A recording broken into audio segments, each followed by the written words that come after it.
What's going on, everyone? I'm just a typical, average American here today to react and learn about why Canada wants to reach 100 million citizens by the year 2100, about 77 years from now. 100 million citizens.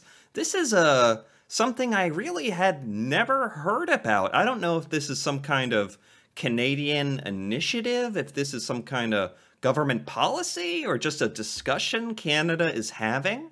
This video kind of explaining some of it that I found is 2 years old. So I guess this discussion has been going on for at least 2 years now.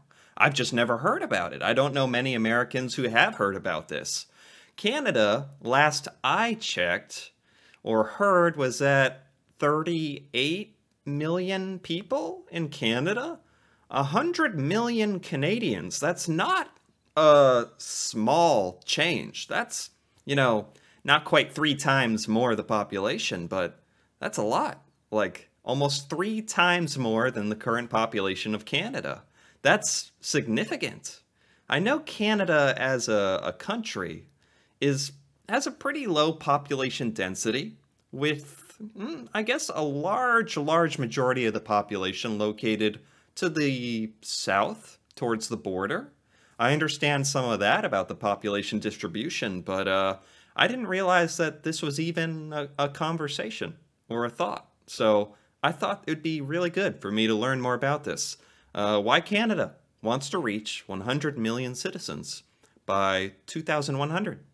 Canada is a massive country. It's the second largest in the world, but still has one of the lowest population densities, falling just behind Australia, Botswana, and Mongolia. Canada's population growth has stalled in recent years. It was once predicted that Canada would reach 100 million people by the 1970s. Oh, wow. There's a couple of things here that I think about. I know that the birth rates in the United States have drastically declined in the last 15 years. But yet the US population is growing, and I'm sure the Canadian population is growing, but it's not so much due to new Americans and Canadians being born, so much as, I suppose, immigration into the countries. So that's probably has something to do with this whole conversation. Make our country grow. People have a happy goal. We've obviously missed that milestone by a long shot, but the Trudeau government has recently announced a plan to get Canada's population up to 100 million within the next century. Oh. So this is like something that the Canadian government is talking about or actively advocating for, apparently. Every year, around 250,000 people immigrate to Canada. That's about 1% of Canada's population moving to Canada every single year. Okay. But it's still not enough to grow at the same rate as when the first prediction was made in 1868. The reason for this is because Canada, like all developed countries, has lower birth rates than any other time in history. Canada's birth rate is 1.5, but it's far lower than the birth rate of 2.1 necessary to maintain a constant population. Okay. Recently, the Trudeau government rekindled its initiative to restart Canada's population growth, which includes a 10-point plan, the most notable being the desire to nearly double immigration to Canada from 250,000 per year to 450,000, not including refugees. Okay. But why should we be aiming for 100 million Canadians? Yeah, I guess the whole premise of this, well, it's exactly what he just said, is there's countries in the world like that are held to the highest degree of admiration, like Norway, Sweden, a lot of the Scandinavian countries where everyone looks at them and like, oh, they have an outrageously successful economy, super happy people, super successful education, yet their populations are only, like Norway has only 5 million people, and they're very happy. So does a higher population is that necessarily a requirement for success?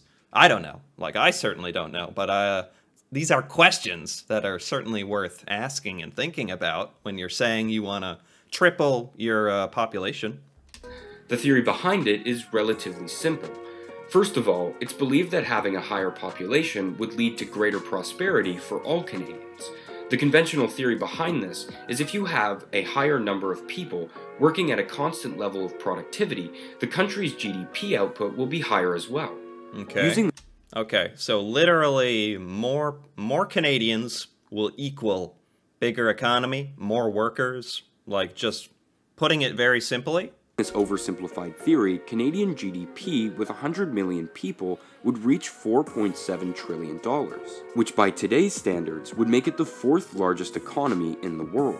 Okay, so this is like the only purpose of this is to just increase the Canadian economy. I suppose when you have a smaller population, what are the benefits of a smaller population? Easier for the government to have like social welfare and like take care of the people because there's less people to have to take care of, so you can put more effort into helping your population. Maybe that's one point. Any other? I'm sure when you get into this whole thing, there's good reasons to have a smaller population and there's good reasons to have a larger population. I mean, the United States, we're at 330 million citizens at least, and there's really no significant or noteworthy discussion actively going on here in America about our population size, or oh, it's too big, or it's way too small. So there's no big discussion going on about that. I think that's why I find this video so interesting, this topic, because this is like actually news to me that Canada is really thinking about all this. Bringing us up from 10th and putting us just beneath only Japan, China, and the United States. Oh, I got a pop-up.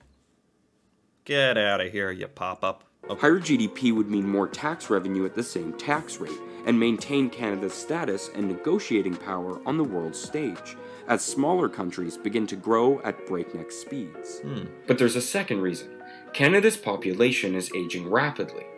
Currently, there's roughly 4 taxpayers for every 1 retiree, but it's predicted that by 2040, there will only be 2 taxpayers for every retiree. This means that the tax burden on working Canadians will be massive if we hope to continue the services we've come to expect, like Medicare, because the aging population will be using these services but unable to contribute. Okay. This is something that I've heard about discussed in the United States, that when you retire and you get aid from the government, they give you monthly payments, and that money is essentially being paid for by the younger working population, paying their monthly payments towards their retirement, but it's being used to pay for the retirement of the people who are right now currently retired, needing to receive that money to go about living their life happily in retirement. So it sounds like that's actually the exact same type of system that exists in Canada, or something very similar, because I'm pretty sure this is the exact same thought process that I've heard about with retirement and monthly payment in the United States. These issues have been known for years. Trudeau's Century Initiative is the second time that a plan has been proposed to increase Canada's population. The first time, it didn't gain enough support in Ottawa to go through. Trudeau's Advisory Council partnered with a think tank created by the McKinsey Company, a controversial but world-famous company, in 2015. Together, they created a 10-point plan to increase Canada's population to 100 million. Oh, wow. So this is quite, like, this is being taken very seriously. There's like a 10-part, like, official plan that's been proposed. By the year 2100. One of the leaders of the Century Initiative, Mark Wiseman, has stated and cautioned that an eye towards large-scale growth will also require immediate action to build out transit, housing, education, and crucially, childcare. Right, you know, that's such a good point. We're talking about, like I was saying, a really substantial increase in Canada's population.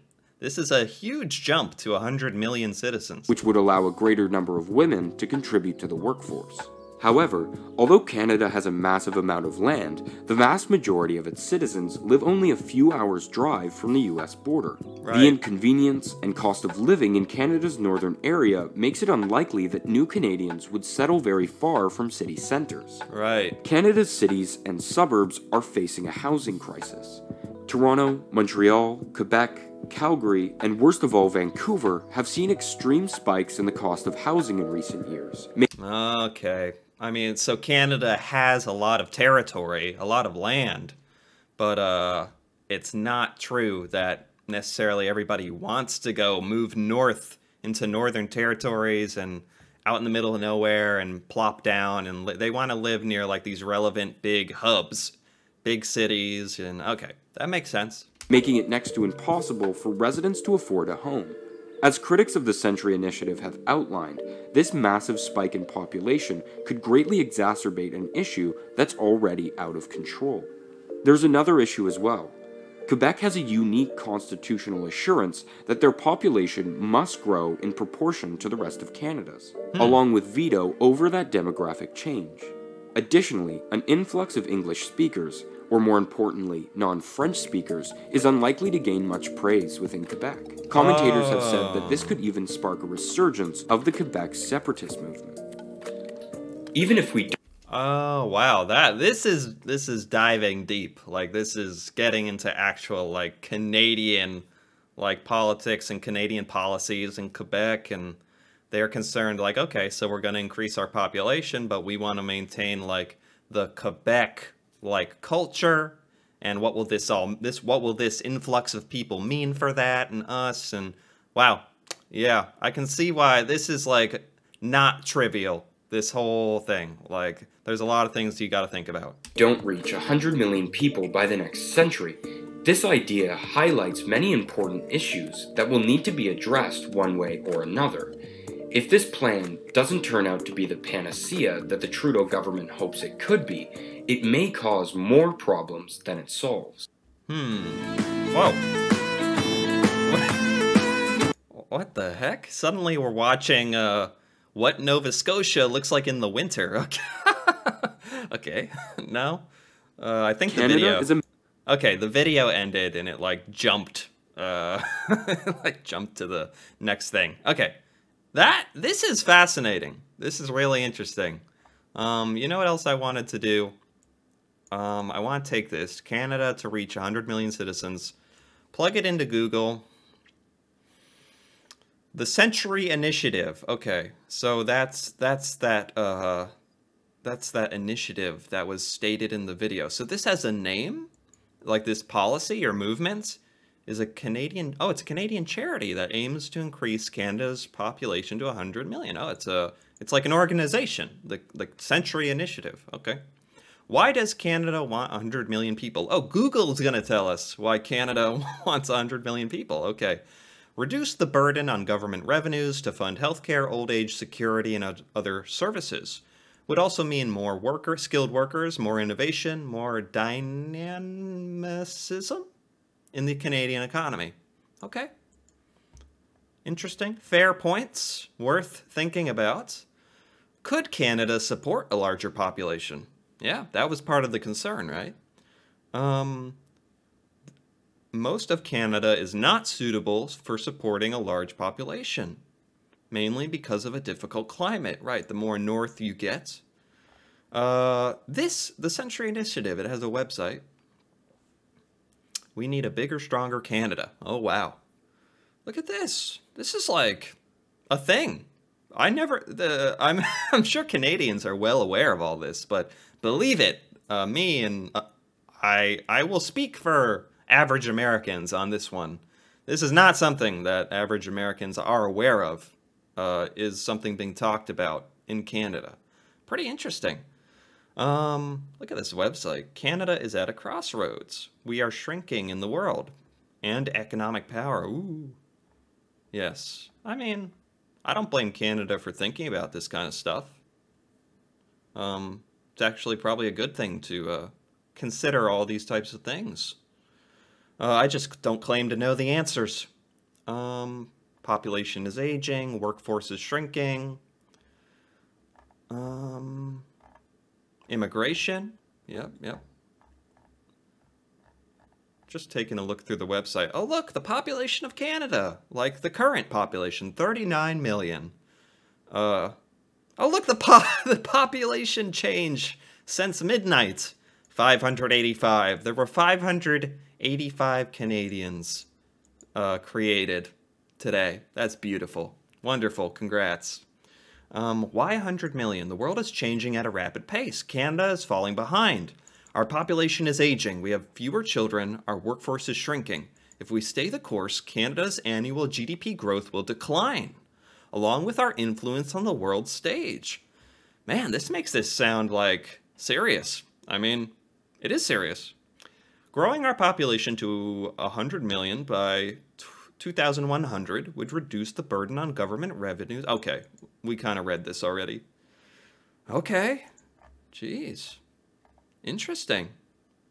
Lots of news on it, recent news and stuff. Is this a conversation that's like happening in Canada now? I know I'm kind of behind on this. Apparently this has existed, this initiative, for years. So although this is new to me, this is not new to Canadians. So I'm sure there's a whole lot more that goes into this than I understand. But this was really good for me, I think, to learn about this, what little I could learn. And I think I have a much better understanding, at least, of the situation and the proposed solutions. So, I don't know. I feel like I learned something today. And this is something I will have to keep my eye on. Very interesting. This was quite interesting to me. Anyway, if you found this interesting as well, feel free to give this video a like or leave a comment. And if you're interested in more videos like this, me reacting to Canada, Canadian culture, stuff going on in Canada, things that I've never seen before, feel free to subscribe for more. And until then, thanks for watching, and see you next time.